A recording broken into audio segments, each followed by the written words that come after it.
23h30, dans un bar à Lausanne, une dispute éclate.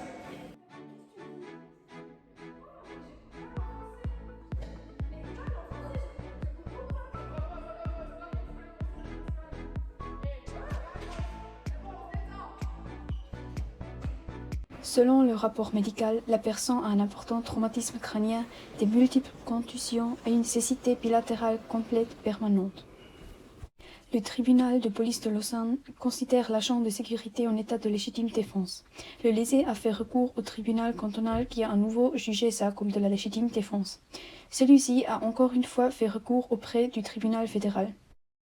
Au final, le tribunal fédéral a renvoyé la cause à l'instance cantonale pour qu'elle examine à nouveau le cas.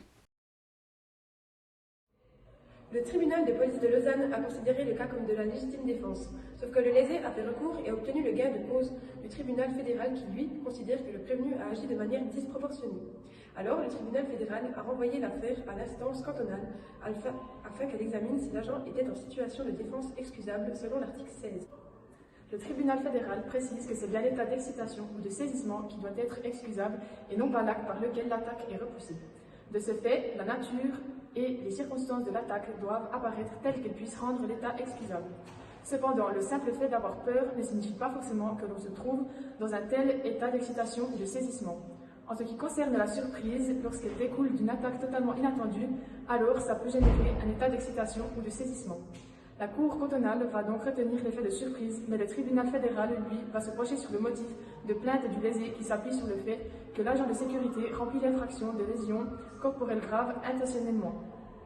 Suite à l'article 122 du Code pénal, le tribunal fédéral souligne notamment qu'un état de santé déficit ou une prédisposition chez la victime ne constitue pas une circonstance propre à rompre le lien de la causalité.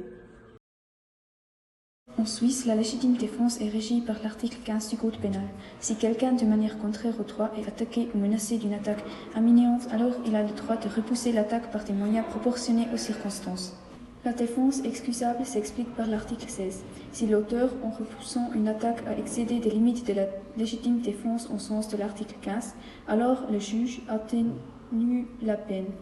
Si cet excès provient d'un état excusable d'excitation ou de saisissement causé par l'attaque, alors l'auteur n'agit pas de manière coupable.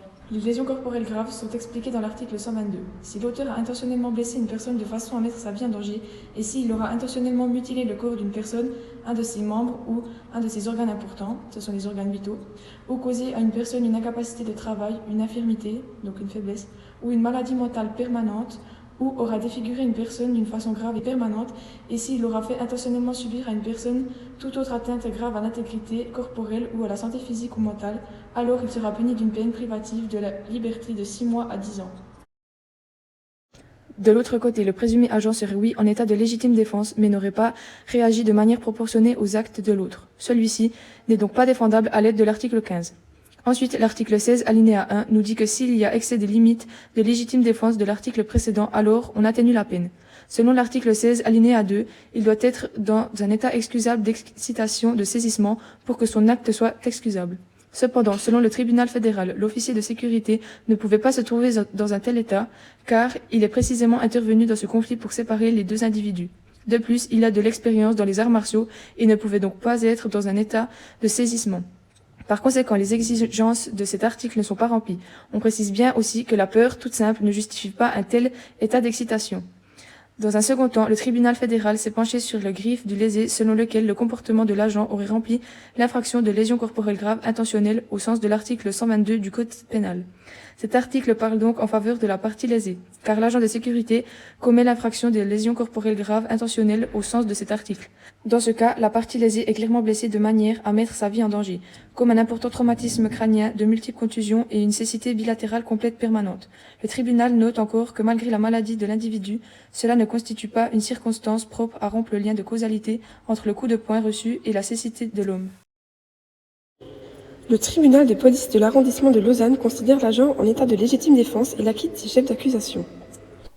Selon l'article 16, alinéa 2, l'agent était dans un état excusable d'excitation causée par l'attaque avec la cuillère. Il n'a donc pas agi de manière coupable. Il a d'abord reculé pour l'éviter et lui a ensuite infligé un coup pour se défendre. Selon le tribunal fédéral, la nature et les circonstances de l'agression doivent être telles que l'excitation ou la détente sont excusables. La peur ne signifie pas nécessairement être dans un état d'excitation ou d'agression, mais la surprise peut à son tour déclencher dans un état de saisissement si elle provient d'une attaque tout à fait inattendue, comme ici l'attaque à la cuillère. Selon l'article 15, l'agent était totalement en état de légitime défense, car il était menacé d'une attaque imminente. Il est donc de ses droits de repousser l'attaque. L'agent de sécurité a le droit de se défendre de manière appropriée, étant donné qu'il semble avoir été attaqué sans droit par l'autre homme ou menacé d'une attaque imminente. Ensuite, pour appliquer l'article 122, dans ce cas, il aurait fallu que les blessures et lésions infligées ou lésées soient volontaires. Or, ici, ce n'était pas intentionnel de le blesser, donc, de ce fait, l'article 122 ne s'applique pas à ce cas. Le lésé possédait déjà une maladie, ce qui a, de ce fait, joué un rôle dans la cécité. Lorsque cette affaire a ensuite atteint le tribunal fédéral, tout a été réexaminé. Pour le tribunal fédéral, il était clair que l'agent de sécurité n'était pas dans un état excusable, puisqu'il était intervenu délibérément. En outre, il avait déjà une certaine expérience dans sa profession et devait être familier avec de telles situations. Ainsi, l'article 16, alinéa 2, n'était pas suffisant pour le tribunal fédéral. Dans un deuxième temps, le tribunal fédéral a traité la plainte de la personne lésée. L'article 122 comparait de plus près à cet incident. Elle a traité le grief de lésion corporelle grave intentionnelle formulée par la partie lésée en vertu de l'article 122. Ce point a également été confirmé car le lien de causalité entre le comportement dangereux et les lésions corporelles graves est également rempli ici. Ainsi, les doutes sur la culpabilité de l'agent de sécurité qui avait entraîné des ambiguïtés au tribunal cantonal ont été levés ici. L'affaire a été renvoyée au tribunal cantonal pour déterminer l'ampleur de la sanction, qui, selon l'article 122, devrait être comprise entre 6 mois et 10 ans.